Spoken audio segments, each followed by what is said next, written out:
DDS news में आपका स्वागत है। विभिन्न मांगों को लेकर दृष्टिबाधित छात्र विगत 1 महीने से धरने पर बैठे हैं। मामला है वाराणसी के श्री हनुमान प्रसाद पोद्दार अंध विद्यालय का, जहां पर पूर्वांचल ही नहीं बल्कि कई राज्यों के दृष्टिबाधित छात्र यहां पर पढ़ने के लिए आते हैं, लेकिन श्यामा प्रसाद पोद्दार अंध विद्यालय के प्रबंधक द्वारा बंद करने का फैसला लिया गया है, जबकि विद्यालय 1972 में बंद कर तैयार हो गया था और 1984 और 92 में क्रमशः इसे 10वीं और 12वीं के लिए सरकारी मान्यता भी प्राप्त हुई।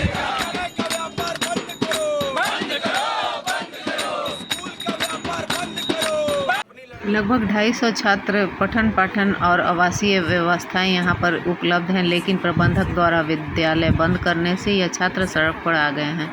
अपने मांगों को लेकर दृष्टिबाधित छात्र आला अधिकारियों से मिलकर मुख्यमंत्री तक ज्ञापन सौंप चुके हैं, लेकिन आज तक इसको इंसाफ नहीं मिला है। पूर्व राज्य मंत्री रिबू श्रीवास्तव ने बताया कि धर्म के नाम पर प्रधानमंत्री के संसदीय क्षेत्र में व्यापार हो रहा है। देश और खास तौर पर सबसे बड़े प्रदेश में दृष्टिबाधित छात्रों के लिए जहां और अधिक विद्यालय खोले जाने थे, वहीं एक स्थापित एवं महत्वपूर्ण अन्य विद्यालय का बंद किया जाना बहुत ही दुखद है।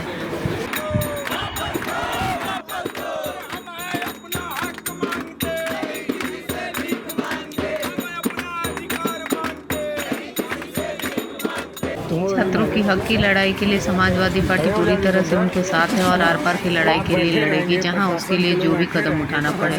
वहीं दृष्टिबाधित छात्र अभय का कहना है कि सरकार बड़े लोगों के हाथ की कठपुतली हो गई है। यहाँ पर तो ऊपर वाले ने इन लोगों की रोशनी छीन ली, वहीं धरती के इंसान ने हम लोगों का हक। आज 1 महीने के करीब हम लोग अपनी मांगों को लेकर शासन प्रशासन तक गुहार लगा रहे हैं, लेकिन हम दृष्टिहीन छात्रों को कोई सुनने वाला नहीं है।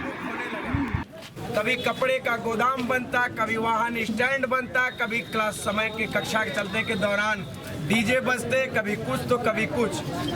छात्रों की शिकायतों पर इनकी एक ही धमकी होती कि हम विद्यालय बंद कर देंगे, हम 9 से 12 बंद कर देंगे। मेरा शुभ नाम अभय कुमार शर्मा है। मैं खास से कलाकार हूं और श्री हनुमान प्रसाद पोद्दार विद्यालय का 2001 से 2014 तक छात्र रहा हूं।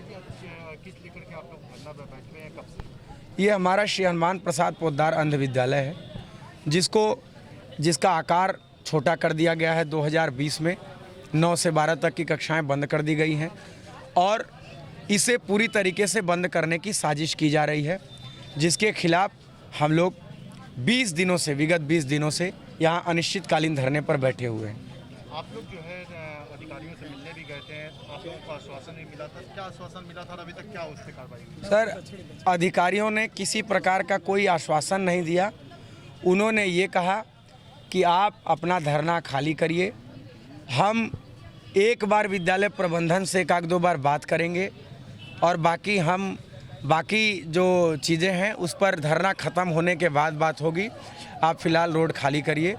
और हमने कहा कि ऑनलाइन कक्षाएं भी बच्चों को 2 साल से 8वीं तक के बच्चों को भी नहीं मिल रही हैं। अभी तक बच्चों को कोई नोटिस नहीं दी गई है कि आप विद्यालय चालू कर रहे हैं, तमाम चीज़ें।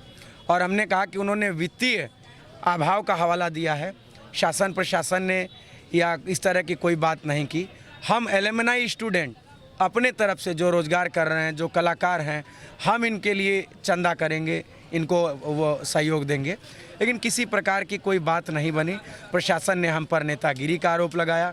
हमने भी उनको लापरवाही की बात कही कि आपके लापरवाही, आपके मौन और मुख दर्शक बनने से हमारी समस्या इतनी जटिल हुई है।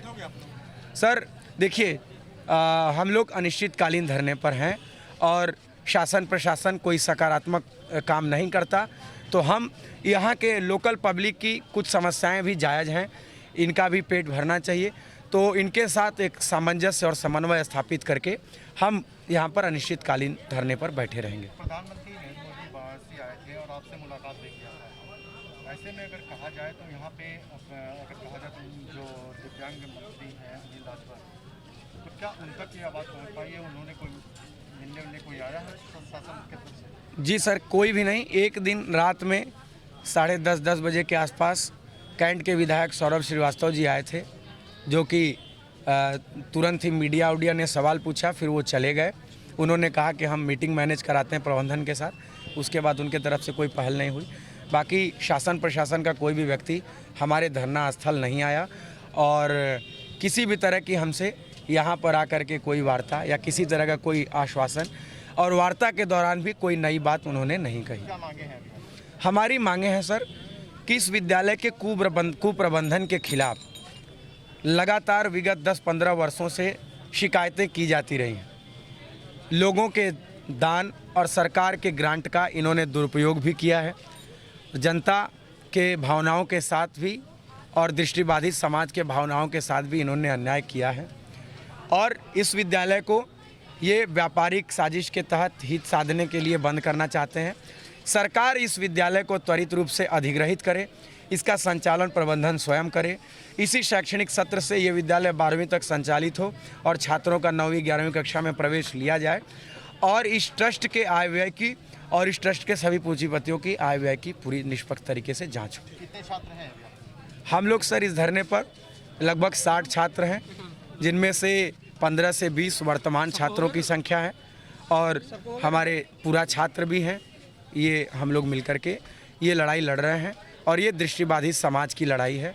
हम लोग अपने वर्तमान छात्रों की आवाज़ बने हैं, वर्तमान छात्र भी अपनी लड़ाई या हम सब मिलके अपनी लड़ाई लड़ रहे हैं।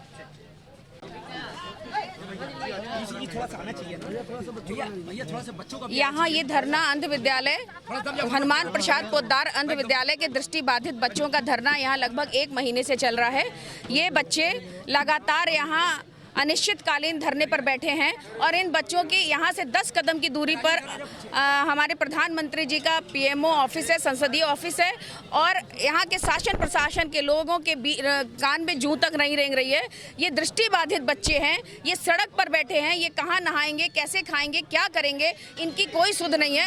एकदम बगल में ये आप देख रहे हैं पोद्दार स्कूल, इसमें ताला बंद है और माँ दुर्गा के प्रांगण में ये नीचे सड़क पर बैठे हुए हैं और इतनी संवेदनहीन सरकार है और संवेदनहीन प्रशासन है कि अब मीडिया को भी पूरी तरह से, आप सब यहाँ आए, आपका बहुत बहुत धन्यवाद। इससे पहले महीने भर पहले से ये बैठे हैं और कहीं इनकी न्यूज़ यहाँ के आसपास की जनता में भी नहीं था क्योंकि मीडिया इनको कहीं नहीं निकाल रही थी और दबे शब्दों में ये कह भी रहे थे कि हम लोगों को रोका जा रहा है।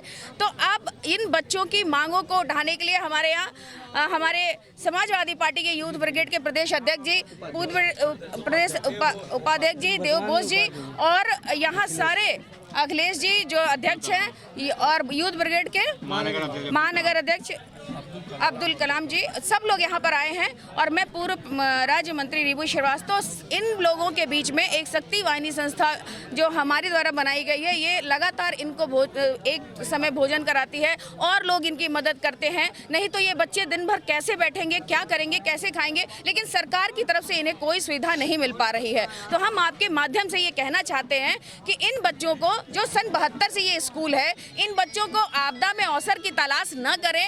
इन बच्चों के इस स्कूल में अब उन बिजनेसमैन लोगों का ये कहीं से प्लान होगा कि इसमें, जैसे ये बच्चे बताते हैं कि कपड़ों का गोदाम कभी बना लेते हैं, कभी स्टैंड बना लेते हैं, तो हो सकता है कि अभी इसको किसी को बड़े उद्योगपति के हाथों इसको बेच दिया जाए। ये शहर के पॉश इलाके में ये स्कूल है और इसमें बहुत अच्छी खासी जमीन का हिस्सा इसके अंदर है।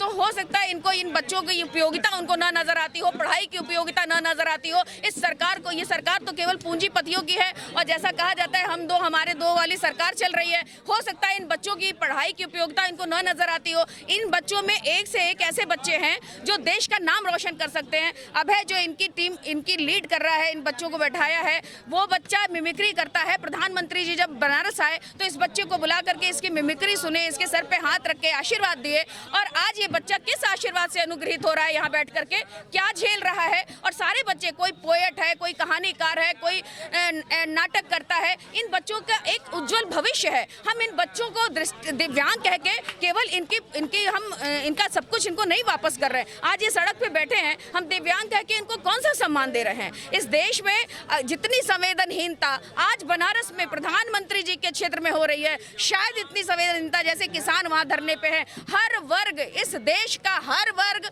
हर व्यवसाय से जुड़ा हुआ, किसान हो, बेरोजगार हो, युवा हो, हर वर्ग, और किसी भी ऑफिस में DLW हो, एयरपोर्ट हो, कहीं भी मतलब सिंचाई विभाग हो, कई स्कूल के बच्चे हो, बीटीसी के स्टूडेंट्स हो, आंगनबाड़ी हो, सब धरने पे बैठे हैं। लेकिन इनकी बात, ये प्रधानमंत्री के क्षेत्र में उनकी ऑफिस से चंद कदम की दूरी पर ये दिव्यांग है, उनको दिखाई नहीं देता है। ऐसे बच्चों की आवाज़ हमारे देश के प्रधानमंत्री के तक नहीं पहुंच पा रही है, शासन प्रशासन नहीं सुन पा रहा है। तो ऐसे लोगों को हम लोगों को बताना होगा कि इनकी भी आवाज़ सुनी जाए, और जब तक हम अंतिम समय तक इनकी लड़ाई लड़ेंगे, जब तक इनको इनका न्याय नहीं मिल जाता है।